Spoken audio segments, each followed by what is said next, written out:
Okay, guys, follow along here. I'm going to try and show you what we're doing here. What we have for the next, I think I'm planning on this taking us 2 days. Let's hope we can accomplish it in 2 days. Try and get this all on here. There we go. Zoom in for you. So what we're going to be doing is starting to talk about hominids. I kind of reversed things this year. Normally we start from the ancient past and we work forwards. We're going to kind of flip things around. We've spent a bunch of time looking at the Paleozoic, which is all the fossils we find out at the creek. So now we're going to jump forward in time, like quite a ways, all the way up to present and kind of work our way backwards. And we're going to kind of talk a little bit as we go about where humans fit in. And we're going to kind of trace back the human family tree a little bit to have some fun with things like that. So this lab is all about understanding hominid evolution. So we're going to look at, we're taking out all the skulls, all the hominid skulls. We're going to make the actual measurements that paleontologists have made and anthropologists have made to come up with the current theories that we have on hominid evolution. So there are a lot of measurements, okay? It's going to take a little bit of time to go through this. And I put things in order on this paper. Zoom in here. If you can see, we start over here with Pan troglodytes, which is the chimpanzee. I've got common names listed here, scientific meaning. So sometimes there's not really a common name. Like for Sahelanthropus, there's no common name. Okay, that means shale man from Chad, essentially. So where I could figure out what those things mean, I gave you the names. Ardipithecus ramidus means root ape. Lucy, common name there for Australopithecus. Some of you might have heard of Lucy. Lucy was Australopithecus afarensis. Another Paranthropus up here, Paranthropus aethiopicus. Another Paranthropus here. So there's different, these are the genus, these are the species, okay? And then it kind of tells you sort of a little bit about who they were, some of the common names. You might have heard of Handyman. You might have heard of Peking Man. You've probably heard of Cro-Magnon before. Cro-Magnon was us, Homo sapiens. And of course, Homo sapiens sapiens, the modern humans. So I gave you some information on them, like when they lived, sort of what continents they were found in. And then what we're going to do, what your job down in lab is to do, is to find all of this information. Now, some of this are measurements that you're going to make on the actual skulls. These are real live replicas. So they're not the actual skulls, but they're exactly to size. And they're the replicas of the real fossils that we actually dug out of the ground. So they're what you would see in a museum. Most museums, if you go in there and look, don't have the real skull up. Like, that's hidden away someplace very safe. They've made a very nice replica for you to see that looks exactly like the real thing. And that's essentially what we have down in lab, our museum quality replicas. So be really careful with them because they're hundreds of dollars a piece. Yeah, they're not cheap. You can't just run down to Walmart and buy one. And they are very cool. So you're going to be literally holding in your hands like the skull of Sahelanthropus. And you can be like, oh, that's how big that thing was. Look at that. Ooh, is it ape? Is it human? What is it? So you're going to make some measurements. Some of them are very easy. Some are more complicated. Everything from their height all the way down to things like their brain area, their cranial breadth, their facial angle, the sagittal crest, number of molars, number of canines, incisors. So we have to know a little bit about things like teeth. And I'll try and point these out to you when we're down there. Do you guys know what incisors are? Those are your front teeth, right? So those are for like tearing or like biting off pieces of an apple, like they slice and cut. Then we have canines, which are just off to the side a little further back. It's like the third one back, as I count my teeth. Third one across from the front tooth is a pointy one. Right? You should feel that pointy one. That's canine. Feel a pointy one in there. Then we have, we did incisors, molars. Those are the big ones towards the back. Okay. So we'll count those. We're going to count the total number of teeth in the jaw, the shape of the lower jaw, the foramen magnum offset, and then we're going to determine whether they were bipedal, climber, mixed, or full biped. So what's a biped? Yep, 2 legs. Walks on 2 legs, right? A climber is going to mostly walk on 4 legs on the ground, but they spend most of their time in the tree. And then there's some of these fossils are going to be a mix. And then there's going to be some that are no doubt full bipeds, like walked on 2 feet. There's just no doubt about it. Okay, we're going to see how scientists came up with our current understanding of that. Now, I gave you these directions here. Zoom this out a bit. These directions walk you through how to make the measurements, and I'll go through them with you down in lab. What I would really suggest is that you don't try and make every single measurement on one skull and then go to the next skull. Because once you learn how to make a measurement, it's a lot faster to just do the same measurement on every single skull and then come back around and start the next measurement. Because you might even need different tools to do it. Follow? So some of these are more complex than others. Height measurement's going to be super easy, just measuring the height. But let's talk about that again really quick before we go down. So you're going to measure height in meters. This whole bar here is 1 meter long. Okay, so that's 1. If it's taller than 1 meter, okay, then you're going to start counting centimeters. So that would be 1.1, 1.2, 1.3, 1.4, 1.11, 1.22, all the way up to like, I don't know, like 1.81 or something. So it's pretty straightforward, pretty easy stuff. You don't need to measure to the millimeter. That's kind of ridiculous. Okay, measure to the centimeter, but put it in meters because it'll be easier for us to read. Some of these other ones I'm going to go over when we get down to lab. There are some calculations, so you'll want to use your phone for some of these, and I'll walk you through with them, especially cranial capacity, figuring out how much brain goo there is in the head. So how much space is there in there for brains? And that, of course, tells us a little bit about maybe how smart they were, right? So figuring that out is kind of complicated because unless you got a really weird shaped head, they're not round. They're spherical. They're kind of oblong, aren't they? They kind of look ellipsoidal like this. So there's a totally different formula for calculating the capacity of an ellipsoid, which is about how we're going to approximate it. And I kind of give you the explanation here, but I'll go over that down in lab. One last thing I want to point out, the directions continue on the back. So we're going to do our best to be as careful as we can with this. All measurements should be in meters or centimeters, right? No inches. I don't want to see any inches on there.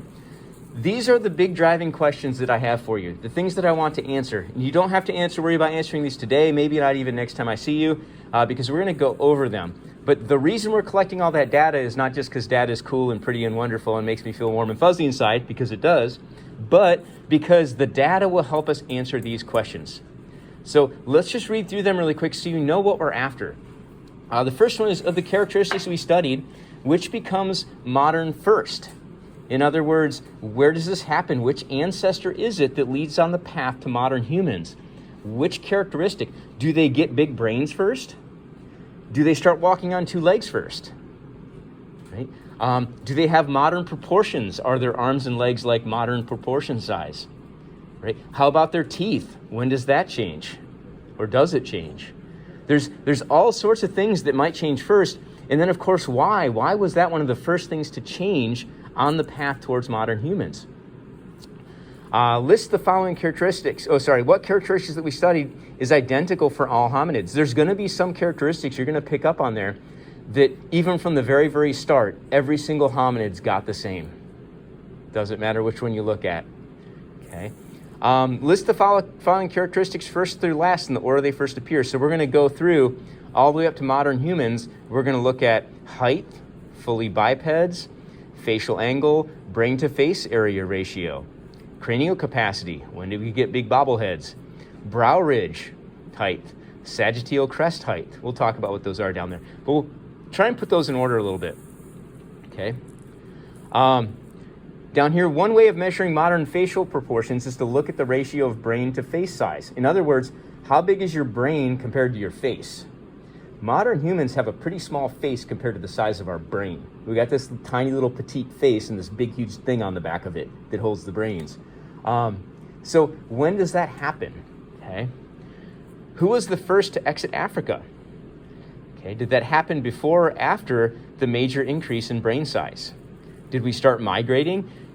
Hominids originate in Africa. Like our whole group comes from Africa and we migrate outwards. When did that migration occur? Like, what did it take to make that happen? Who's the first to have a modern jaw shape? Okay, U versus V jaw shape. We'll talk about those. Are hominids walking upright before or after they attain large brains? And what's the very last characteristic to change on the path to modern humans? In other words, we were essentially modern humans, except there was one last characteristic left to really change to where you would have looked at this hominid and gone, ah, that's a female Homo sapien, or that's a male Homo sapien, versus that's an ape. Well, maybe, kind of, I don't know, right? So we'll look at the last characteristics here to change. Okay, so those are the questions we're answering, why we're doing this, and we'll talk more about it as we go. Okay, so I'm going to walk you around lab here so you can see what we've got set up. This guy right here is Homo habilis, and right now we're making measurements to determine the heights of these ancient hominids, and you can kind of compare habilis here to myself. I just tower over this guy, my monstrous height here, just towering over Homo habilis. So we're going to walk around. I'm going to show you guys some of the hominids that we're talking about here in lab. This is Pan troglodytes, the chimpanzee, the little guy. So fully standing, chimpanzee is about that tall compared to me. Kind of see there. We're going to swing over here to Homo erectus. There's a scary face. There we go. And compared to me, you're a bit taller than me, right? It's kind of fun to walk up next to these things. Paranthropus over here, Paranthropus boisei, compared to me. Right? Let's swing around the corner here, and we're gonna go find, who do we have over here? We've got Heidelbergensis, Homo heidelbergensis. There we go. Paranthropus aethiopicus.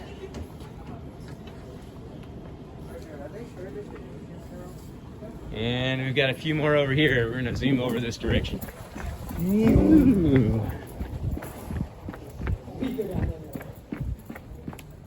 Homo neanderthalensis, or Neanderthal, if you want to be more correct.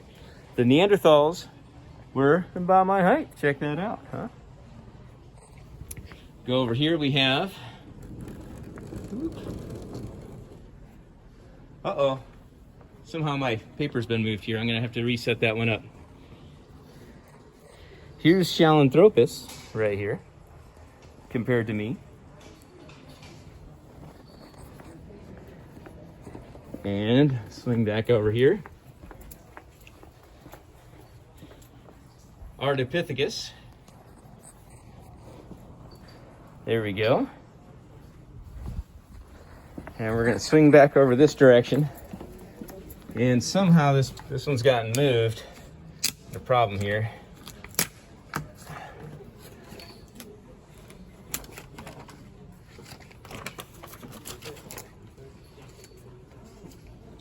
Lucy, or Australopithecus afarensis, was not real tall.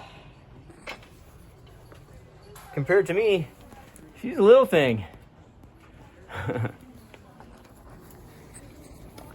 So we'll take a look here. Don't measure Lucy yet, guys. I need to fix her. I had to just move her.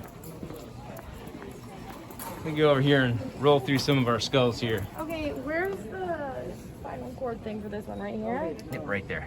Okay. Yep. Okay, let me see that one, guys. So here's a chimpanzee. Yeah. Let me take a look at this guy here. Look at those teeth. Oh my goodness. You can see some features we're going to talk about on this. We've got the sagittal crest, which is this ridge right here. Huge brow ridge right here. Yep, there's the bottom jaw. It looks like jaw. that thing, evolution, And you can actually see the diastema here, the gap between the teeth.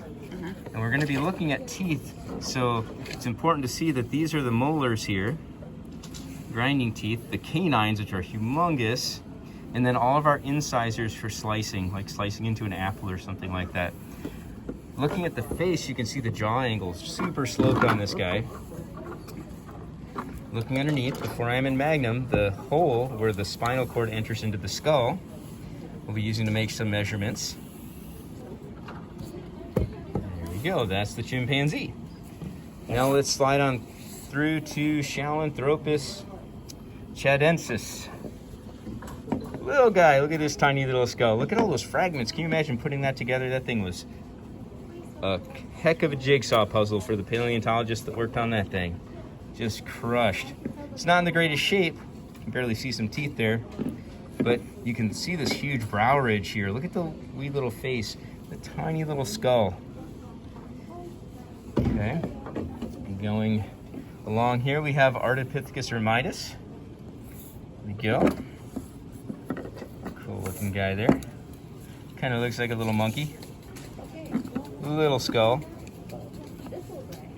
Move along here to Lucy, Australopithecus afarensis. And beautiful looking skull. Talk more about Lucy later on. Little Lucy. Little Lucy. Still a pretty small skull there, but bigger than the last one by far. Can move over to Paranthropus ethiopicus. That is an ugly looking face, isn't it? Look at this big ridge back here. Huge brow ridge. His face is super, looks like he's been through some rough times here. It looks like he just tried to swim through lava. Move along here, one of his relatives, Paranthropus boisei, Nutcracker Man.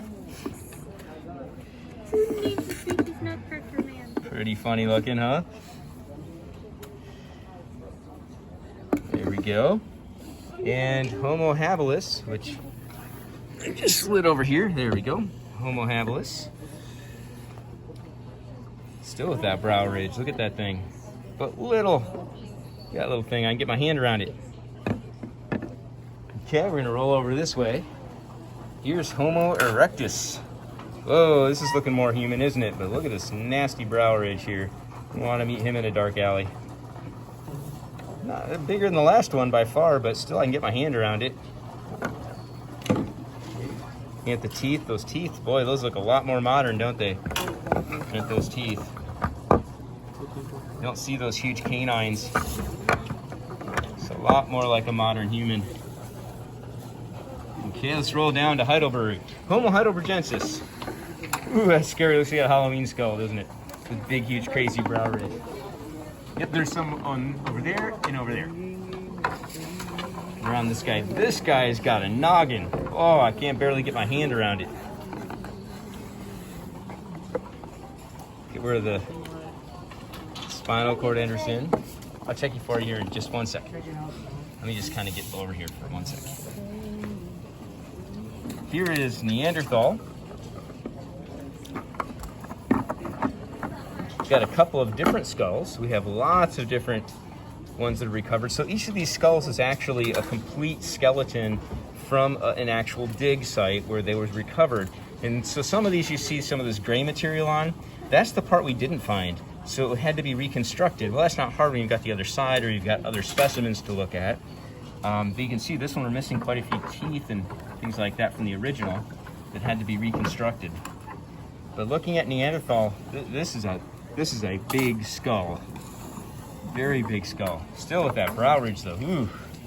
Finally, Cro-Magnon, or what you might refer to as a caveman. These are technically modern humans. This guy's a little beat up. Looks like he's missing part of his skull here. Looks like he got clubbed or something like that. But this skull is so big I can barely palm it here in my hand. And finally, actual modern human, Homo sapiens sapiens, the wise man himself.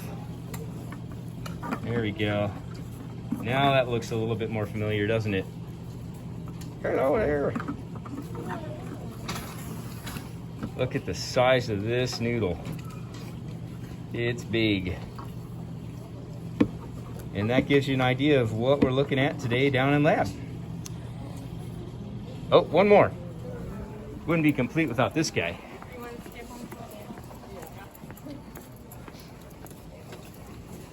This one's not on your paper, but just for comparison, this monstrosity is a gorilla. Whoa, look at the teeth on that bad boy.